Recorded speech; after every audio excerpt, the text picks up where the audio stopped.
flavoured wrestling news. It's Adam Pacitti doing a very good impression of Tom Campbell. I look just like him. Just like, everything, down to the mannerisms. I'm even as annoying. Isn't that amazing? And it's a Friday. It's a third wrestling news video. It is. Third video. What's that all about? Video. Let's do some wrestling news.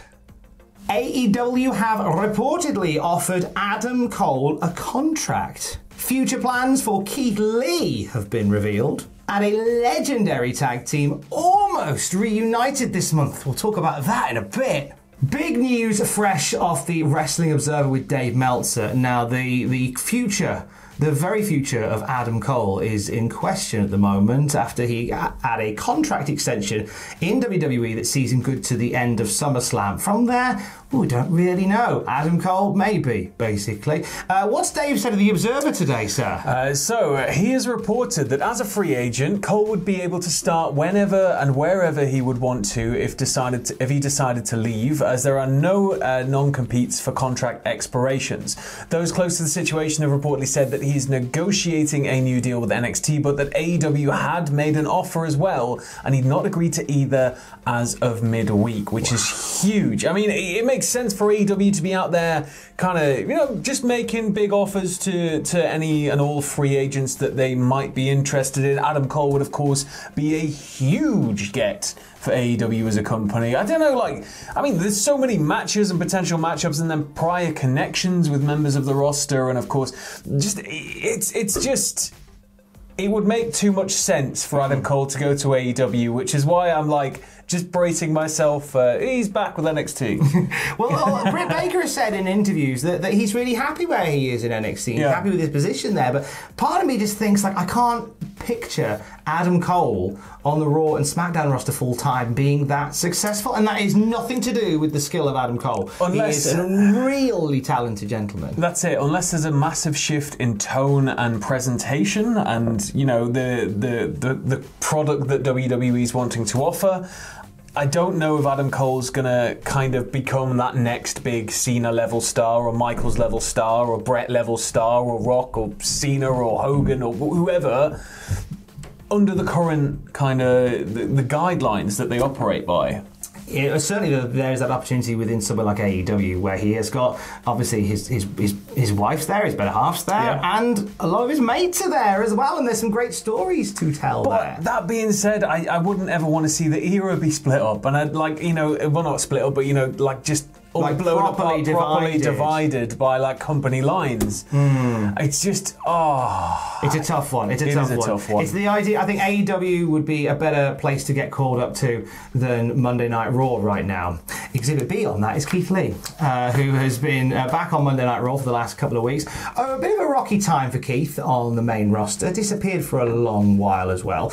Dave from the Wrestling Observer gives us an update saying that the losing streak would be over for Karrion Kross. This is following Kross's match with Keith Lee. Since when Jeff Hardy fell for COVID, the original booking of Hardy over Kross for a second time was changed to Kross over Keith Lee, since they also wanted Lee to lose based on his own future storyline. So what we have here in amongst the jazz that is the Observer.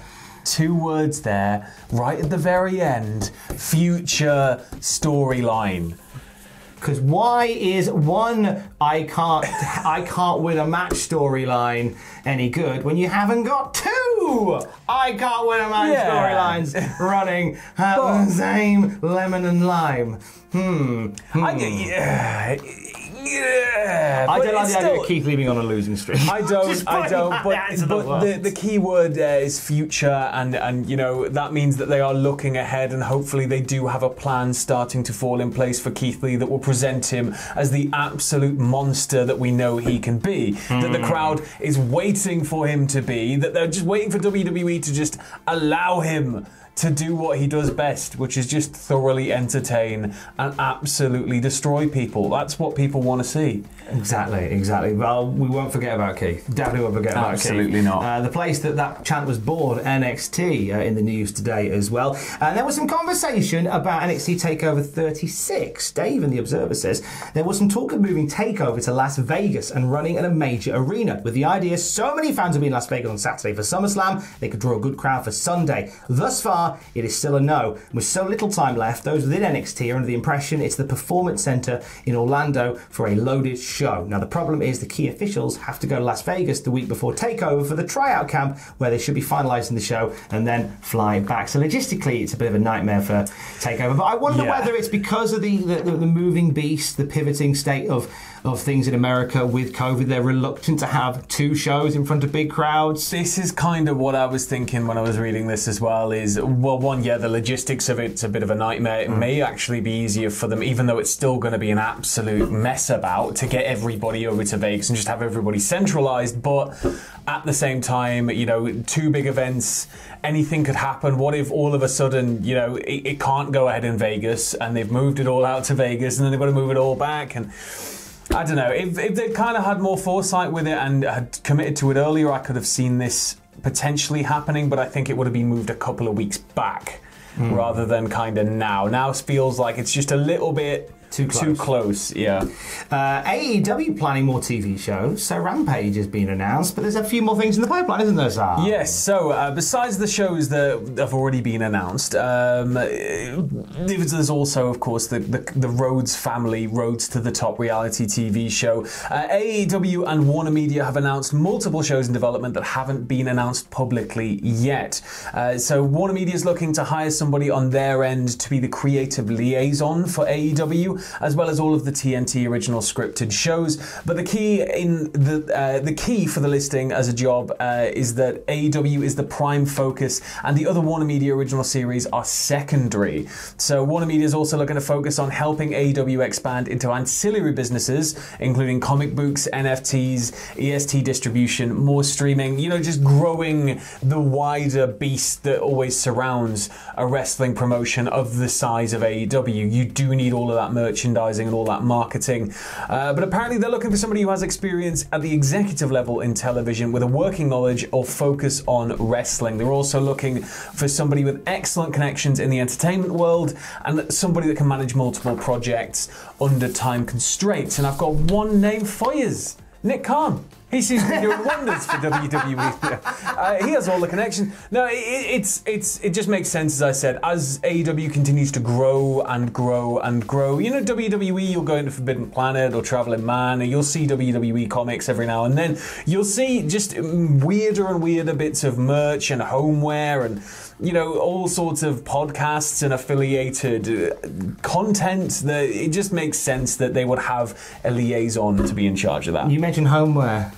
Yes. Give me a Dark Order cutlery set, you absolute I want a Dark Order waffle maker with the big logo. Oh, yes! Yeah. You can have that for free. Give me it, Tony. Give it to me or I quit. Similar words to what Ric Flair said to Vince McMahon this week. Vince McMahon and Ric Flair. Oh, that was effortless. Ooh, I'm good sometimes.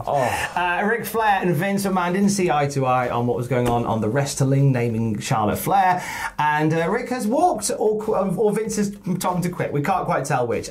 Dave gives us more details in The Observer, who says Ric Flair was under a tremendous ambassador contract with WWE, earning significantly more money on his current deal than he made even in his best years as world champion in WCW. Probably another reason why he, in the big picture, isn't going to knock them publicly, and probably another reason why he was let go. Yeah, the thing is, like, with things like this, if you're somebody of Ric Flair's level, I don't think it's wise to unless it's something huge, it's not wise to trash any potential employer. Ric Flair's certainly somebody who has come and gone from WWE under various circumstances over his career, and by knocking them, it's just going to make it harder for them to bring him back in, or for him to get his foot back in the door should he ever need it, should they ever want him back. So it makes sense that he just, be nice about it and just kind of be respectful and be quite vague. It's all about the bottom line at the moment for WWE. Nick Khan, who's basically the human equivalent of Mr. Krabs from SpongeBob SquarePants, is all about the money! Money! Even though the company's making it hand over fist,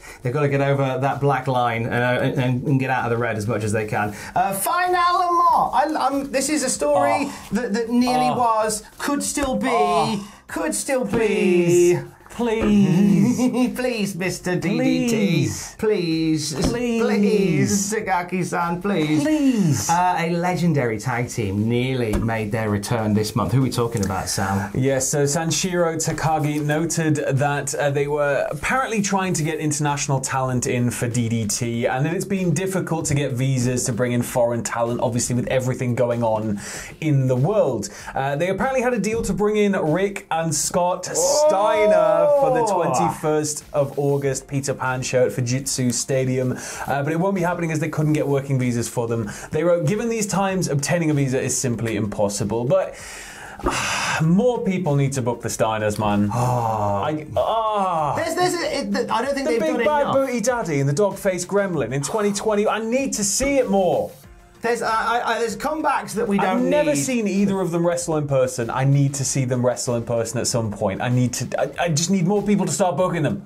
Come on. DDT leading the way on that, Peter Pan. Let's get. Look. We're not asking for much from this video. We're not asking for much. We're asking for your kind support continued once again, and thank you for it on our YouTube channel, youtube.com/Cultaholic. We're asking you to check out our Patreon at patreon.com/Cultaholic, where there are new tiers that allow you to do an episode of the classic Raw or SmackDown review, or join us on Desert Island Graps or Straight to Hell. We're not asking much of you. We're asking you to check out our Twitch channel, twitch.tv/Cultaholic, and we're asking you, for the love of all that is holy, give us a Dark Order waffle maker. And more Steiners! Sign them, Tony. Sign the Steiners. Love you. You know you wanna. Stay safe. You know you wanna. Love you, boy. You know you wanna, Tony. You cowards! You cowards! You know you wanna, Tony!